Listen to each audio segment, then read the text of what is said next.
चलिए, किसी तरह से बख्शा नहीं जाएगा। जो भी दोषी होगा उसको बख्शा नहीं जाएगा। ये बात वो कह रहे हैं कि योगी जी ने कही थी, अभी जफर इस्लाम भाई उसको रिपीट कर रहे हैं। आपकी प्रतिक्रिया। पंकज जी, पहले तो मुझे मालूम नहीं कि आपकी और इंडिया टीवी की क्या मजबूरी है कि आज प्रियंका गांधी की रैली हुई, अखिलेश यादव की रैली हुई, लेकिन प्रोग्राम शुरू हुआ असदुद्दीन ओवैसी के भाषण से। खैर उसको छोड़िए। आप सर मीडिया पे अटैक मत कीजिए। देखिए, आप टीवी इसका मतलब देख नहीं रहे। आप इंडिया टीवी देखिए। हम सब, हमें क्या दिखाना है क्या नहीं दिखाना है सर।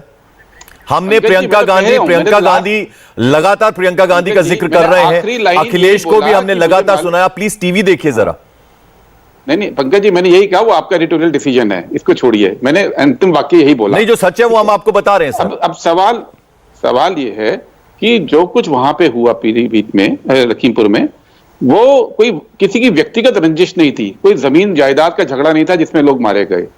वो किसान थे जो मोदी सरकार की नीतियों का विरोध कर रहे थे, जिसके जवाब में एक भड़काऊ भाषण हुआ मंत्री का, और मंत्री का बेटा नामजद है उस हत्या में। ये कुल मिला के स्थिति है। और दूसरी बात, ये सब जानते हैं कि चूंकि वो मंत्री के बेटे हैं, इसलिए पहले पूछताछ हुई, फिर गिरफ्तारी। नॉर्मली 302 में पहले गिरफ्तारी होती है, फिर पूछताछ। लेकिन हम ये भूल जाते हैं कि हम उत्तर प्रदेश की बात कर रहे हैं। ये वो प्रदेश है जहां पे एक सिर्फ विधायक थे, एक व्यक्ति सिर्फ विधायक थे, उन पे रेप का मुकदमा चला, आरोप लगा। तो जो पुलिस ने उस रेप विक्टिम के पिता को ही आरोपी बना के गिरफ्तार कर दिया उन्नाव के अंदर कुलदीप सेंगर केस में। वो व्यक्ति जो उसके पिता थे, उनकी जुडिशियल कस्टडी में मृत्यु हो गई और लड़की को आत्मदाह करना पड़ा। और उसके बाद पंकज जी, मुझे बात पूरी करने दीजिएगा, उसके बाद उस लड़की के ऊपर, उसके वकील के ऊपर, उसकी परिवार की 2 महिलाओं पर ट्रक चढ़ा दिया गया। दोनों महिलाओं की डेथ हो गई और सुप्रीम कोर्ट को बीच में आना पड़ा, तब जाके न्याय की प्रक्रिया शुरू हुई। ये वो प्रदेश है जहां पे हाथरस के अंदर जब पुलिस ने जांच की तो लड़की जो रेप विक्टिम थी और उसके भाई को ही आरोपी गुनहगार ठहरा दिया और हाईकोर्ट को आना पड़ा। ठीक है, सप्पल साहब देखिए, आप मेरा एक सवाल याद रखिएगा, मैं आपके पास वापस लौटूंगा। मैं देखिए, अभी चर्चा को खोलेंगे हम, जरा एक बार मेरे को सबके पास जाने दीजिए सर। आपसे ये भी कहा जा रहा है कांग्रेस से कि आप उत्तर प्रदेश की चिंता छोड़ दीजिए, वहां योगी जी जैसा मुख्यमंत्री। आप जरा राजस्थान, हनुमानगढ़ की बात, गजेंद्र सिंह जी, मैं उस पर आऊंगा सर, मैं आपके पास आऊंगा सर वापस। जरा मैं एक बार दूसरे गेस्ट के पास चला जाऊं, मैं जरा दूसरे गेस्ट के पास चला जाऊं सर। जिस प्रदेश के अंदर न्याय के लिए हर बार कोर्ट को आना पड़ता है, वहां पे अगर गृह मंत्री रहेंगे और पुलिस जांच करेगी तो क्या निष्कर्ष निकलेगा, ये आज सबको पता है। ठीक है सप्पल साहब, मैं आता हूं आपके पास जरा, डिमांड कर रहे हैं। ठीक है, सुनील साजन, और अगर आपको हनुमानगढ़ पे पूछना है, मैं उसका जवाब देता हूं। अभी आपने उठाया, मेरे से जवाब लीजिए हनुमानगढ़ का।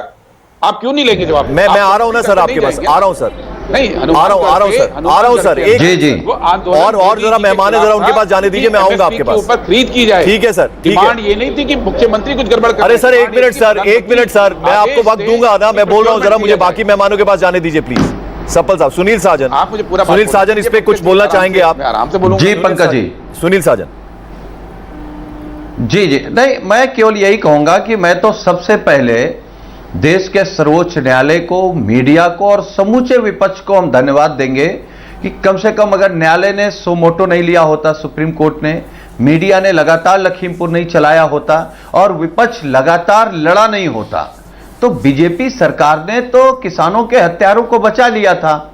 लेकिन मजबूरी है कि माननीय सर्वोच्च न्यायालय के सामने, विपक्ष के सामने योगी सरकार को घुटने टेकने पड़े, एफआईआर लिखनी पड़ी और फिर जांच के लिए बुलाया, और बुलाया इस तरीके से मानो कोई बड़ा सुपरस्टार हो। चाय की भी व्यवस्था है, और देखिए जो किसानों का हत्यारा है उसको छोड़ने खुद बीजेपी के 2 विधायक आ रहे हैं। वो तो योगी आदित्यनाथ जी की चली नहीं होगी, नहीं तो खुद पहुंच जाते हत्यारे को लेकर के। तो आप देखिए ना पूरा क्या चल रहा है।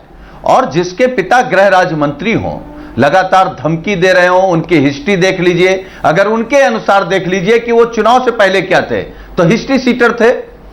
और फिर गृह विभाग जो देख रहा हो, किस पुलिस वाले की हैसियत और हिम्मत है कि उनके बेटे से गलत बात कर देगा। एक छोटा सा सवाल है मेरा, देखिए ये मैंने आपकी बात एग्री कर ली, आप जो बात कह रहे हैं मैं उससे इत्तेफाक करता हूं। जरा मेरे सवाल का जवाब दीजिएगा। अखिलेश यादव को अभी मैं सुन रहा था, उन्होंने कहा कि बाबा गुरु नानक देव जी का उन्होंने बात सुनाई। उन्होंने कहा कि जो माया के बीच में रहकर भी माया का नहीं होता वो योगी होता है।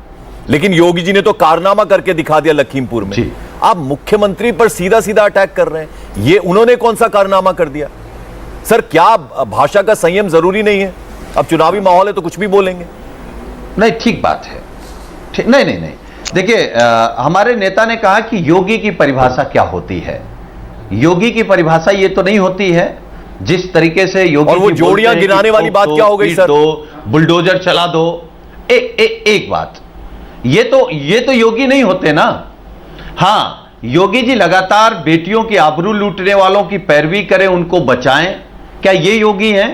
किसानों के हत्यारे 6-6 दिन लगातार घूमते रहें और योगी जी मूक दर्शक बने रहे, क्या ये योगी हैं? योगी तो न जाति देखते, न धर्म देखते, न अपना देखते, न पराया। जो न्याय की बात आपको जवाब हम तो उत्तर प्रदेश के माननीय मुख्यमंत्री जी न्याय करते तो दिख नहीं रहे।